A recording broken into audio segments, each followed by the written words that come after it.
शासन मतलब उसकी पिटाई करना नहीं कि जैसे ढोल को पीटा जाता है ऐसे स्त्री को पीटा जाए, शूद्र को पीटा जाए तो गंवार को, ये व्याख्या नहीं है, ये मूर्खता है, इसे व्याख्या नहीं कहते। जैसे कनक शब्द के कई अर्थ होते हैं, ऐसे ही ताड़न शब्द का यहाँ अलग अलग प्रयोग है। स्त्री के ऊपर दृष्टि रखो, किस भाव की दृष्टि रखे, क्योंकि वो हमारे यहाँ रत्न की तरह है, कहीं कोई ऐसा ना हो कि कुदृष्टि वाला कोई उस पर हमला कर दे। पाणी ग्रहण संस्कार में रक्षा का भी सूत्र बताया जाता है कि आपको अब ये समर्पित है, आप इसकी रक्षा करें। हमारे शास्त्रीय सिद्धांत में देखो कभी भी स्त्री को अकेला छोड़ने का सिद्धांत नहीं पाया गया।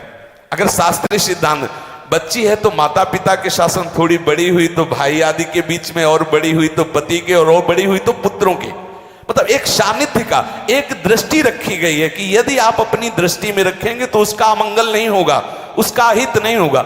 ये जो जैसे मानो कोई सी स्त्री को अकेला कोई पा गया और कुमार्गगामी वृत्ति वाला हुआ, तो आज जो घटनाएं सुनने को मिलती हैं, अगर हमारी दृष्टि हो उस पर तो ऐसा नहीं हो सकता। और दूसरी बात यह है कि स्त्री को बुद्धि स्वरूपा भी माना गया। भगवान से भीष्म जी कहते हैं, मैंने अपनी कुंवारी कन्या बुद्धि को, हमारी कुंवारी कन्या है बुद्धि, सदैव सुरक्षित रखा है, आज आपके चरणों में समर्पित करते हैं। तो शास्त्र शासन के द्वारा बुद्धि को सदैव अपने अधीन रखो, कहीं बुद्धि कुमार्गगामी ना हो जाए। यहाँ स्त्री के ताड़न का केवल एक सूत्र है कि आप उस पर दृष्टि बनाए रखें, कहीं स्त्री रत्न कहीं अपवित्र ना हो जाए, कहीं दूसरे का किसी तरह से कुमार्गगामी लोगों का ऐसा कोई बर्ताव ना हो जाए, इसलिए सावधान। वहां उसको पीटने का शब्द नहीं है कि ढोल गवार शूद्र पर सुनारी सकल ताड़ना के अधिकारी। ताड़ना का तात्पर्य वहां पीटना नहीं, नहीं तो विद्वता में देखो तो एक से एक, साधुता में देखो तो एक से एक, वीरांगना देखो एक से एक, ऐसा नहीं कह सकते, क्योंकि जो सामर्थ्य पुरुष में वही सामर्थ्य भगवान ने स्त्री में भी दी,